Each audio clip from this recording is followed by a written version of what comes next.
BJP के राष्ट्रीय प्रवक्ता संबित पात्रा ने राहुल गांधी और तेजस्वी यादव की तरफ से बिहार में निकाली गई वोटर अधिकार यात्रा पर करारा हमला बोला। उन्होंने कहा कि इनकी यात्राओं से कुछ नहीं होने वाला। जनता को लगता होगा कि कांग्रेस पार्टी और विपक्ष के लोगों की हताशा की सीमा इस कदर बढ़ गई है कि ये हमेशा चोर चोर करते रहते हैं। राहुल गांधी की वोट चोरी की पूरी कहानी कुआं चोरी वाली कहानी जैसी ही है।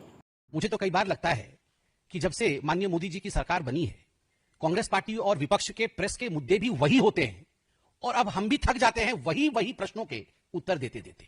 जनता को भी लगता होगा आखिरकार ये कांग्रेस पार्टी और विपक्ष के लोग, उनकी हताशा की सीमा इस कदर बढ़ गई है कि हमेशा चोर चोर चोर चोर चोर चोर करते रहते हैं। अब जब देखिए राफेल के समय चौकीदार चोर, अब देखिए तो वोट की चोरी। ये स्वाभाविक है, जिसके स्वभाव में जो होता है उन शब्दों का प्रयोग वो बार बार करता है। आप देखिए दो लड़के, उत्तर प्रदेश में भी दो लड़के थे, यहां और दो लड़के हैं बिहार में। दो लड़के ये जेल यात्रा, बेल यात्रा सब कुछ करने के बाद अब कौन सी यात्रा कर रहे हैं पता नहीं, चोरी की यात्रा। कुछ नहीं होने वाला है, कुछ नहीं होने वाला है। जनता जनार्दन है, सब कुछ जानती है। एक चारा चोर और दूसरा पूरे भारत के सब पदार्थों की चोरी करने वाले परिवार, ये मिलकर के संवैधानिक संस्थाओं को जो चोर घोषित करने का काम कर रहे हैं, ये आपत्तिजनक है।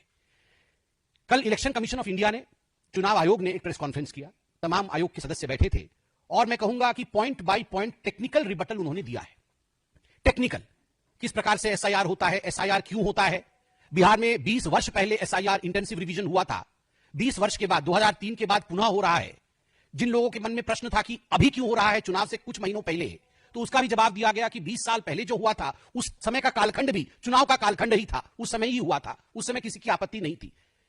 क्यों जीरो एड्रेस होता है, क्या जीरो एड्रेस होता है, एक ही एड्रेस में अनेक नाम क्यों होते हैं, ये सारे टेक्निकल विषय पे इलेक्शन कमीशन ने विस्तार से जवाब दिया। मगर जो ना समझे उसको समझाया नहीं जा सकता है। जो ना समझे वो अनाड़ी ही है। ये अपने आप को खिलाड़ी समझते हैं मगर वो हैं अनाड़ी, और कुछ नहीं उनका होने वाला है। वो समझना नहीं चाहते हैं। वो चाहते हैं कि यहां पर अफरा तफरी का माहौल बने, हिंदुस्तान में अफरा तफरी का माहौल बने, एक कैओटिक सिचुएशन बने और अफरा तफरी में किस प्रकार से उन्हें कुछ राजनीतिक लाभ मिले, ये उनका प्रयास है। आज मैं देख रहा था अनेक पॉलिटिकल पार्टी के लोग बैठकर प्रेस कॉन्फ्रेंस कर रहे थे। मेरा सवाल है इन तमाम पॉलिटिकल पार्टी के रिप्रेजेंटेटिव से और उनके पार्टी के नेताओं से, क्या आपकी खंडपीठ बड़ी है या सुप्रीम कोर्ट की खंडपीठ बड़ी है?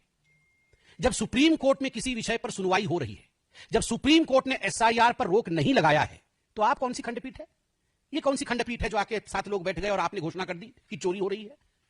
यह दिखाता है कि संवैधानिक संस्थाओं के प्रति कितनी संवेदनशीलता आप में है, या यूं कहिए कि कितनी संवेदनशीलता नहीं है। आप खिलवाड़ करते हैं संवैधानिक संस्थाओं के साथ, और केवल इलेक्शन कमीशन, चुनाव आयोग के साथ ही खिलवाड़ किया हो ऐसा नहीं है। ऐसी कोई संवैधानिक संस्था भारतवर्ष में नहीं है जिसके विरोध में कांग्रेस पार्टी, राहुल गांधी, गांधी परिवार और गांधी परिवार के इर्द गिर्द घूम रहे बाकी पारिवारिक पार्टी जो है उन्होंने हमला न किया हो। चैनल को सब्सक्राइब करें, वीडियो को लाइक करें, शेयर करें।